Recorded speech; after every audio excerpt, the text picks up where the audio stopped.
It happens every single night. You're lying there, eyes closed, body heavy. You're almost gone.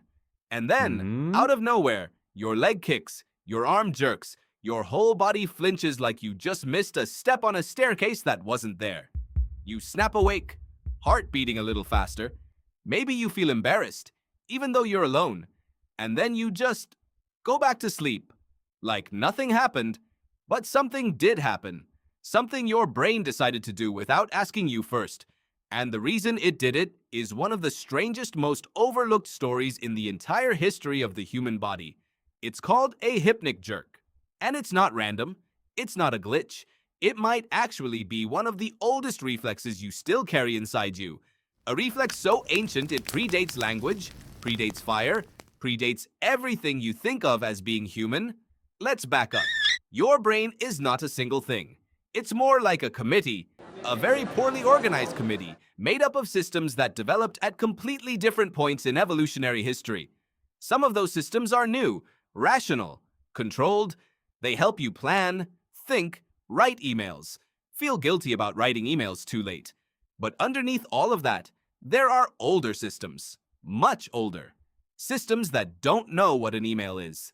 Systems that don't know you're in a safe apartment in 2024. Systems that are still, on some level, operating like you're sleeping in a tree.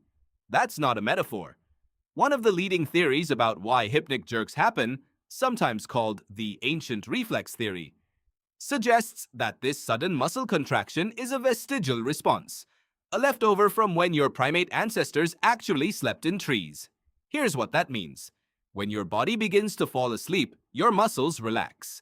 Tension releases, your grip loosens, and to a very old, very deep part of your brain, a part that still doesn't fully understand that you're not perched on a branch 30 feet off the ground, that relaxation feels exactly like falling. So it fires a signal. Fast. Emergency fast. It tells your muscles to contract, to catch yourself, before you fall out of the tree you haven't slept in for about 2 million years. You jerk awake. You look around. Everything's fine. Your ancient brain, satisfied it saved your life, stands down. Now, here's where it gets even stranger. This reflex doesn't happen every night for everyone.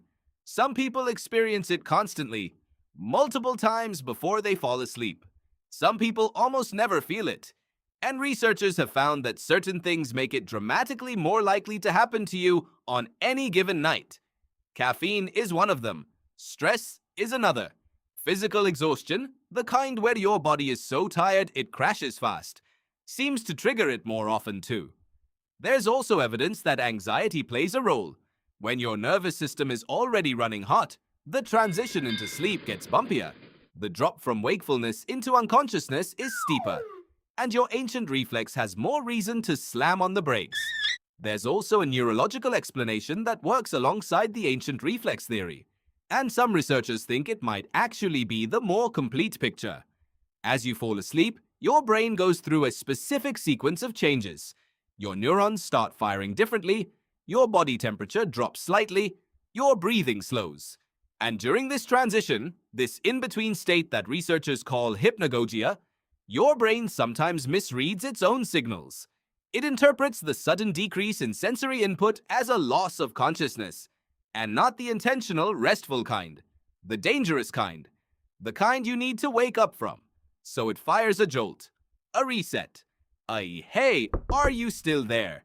signal sent down through your motor system to the largest muscles in your body. Your leg kicks, your arm flings out, your eyes open, and your brain, reassured that you are in fact still alive and conscious, lets you go back to sleep. Some researchers, like Dr. Shelby Harris, a behavioral sleep medicine specialist, have pointed out that hypnic jerks sit right at the intersection of neurology and evolutionary biology, which is part of what makes them so hard to fully explain. They're not disordered. They're not pathological. They're not something wrong with you. There's something ancient still running inside you, something that was once useful in a way that no longer applies.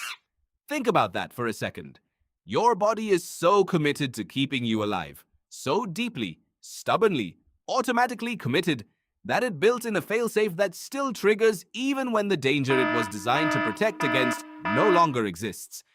You don't sleep in trees. You haven't slept in trees for thousands of generations.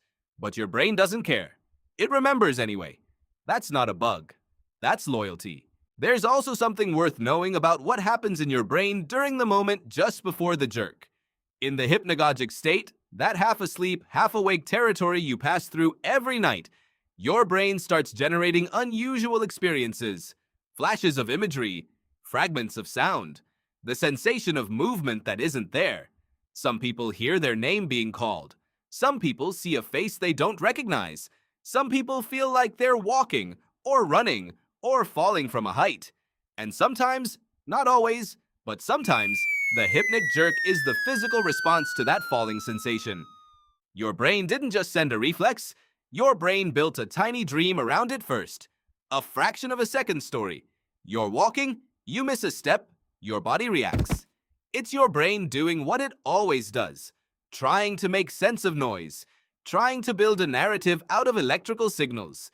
Even in the space between waking and sleeping, even with almost no information to work with, your brain insists on telling itself a story.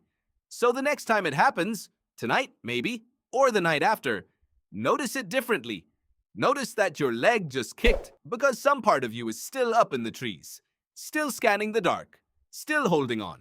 You've come a long way from those branches, but some part of you never really came down.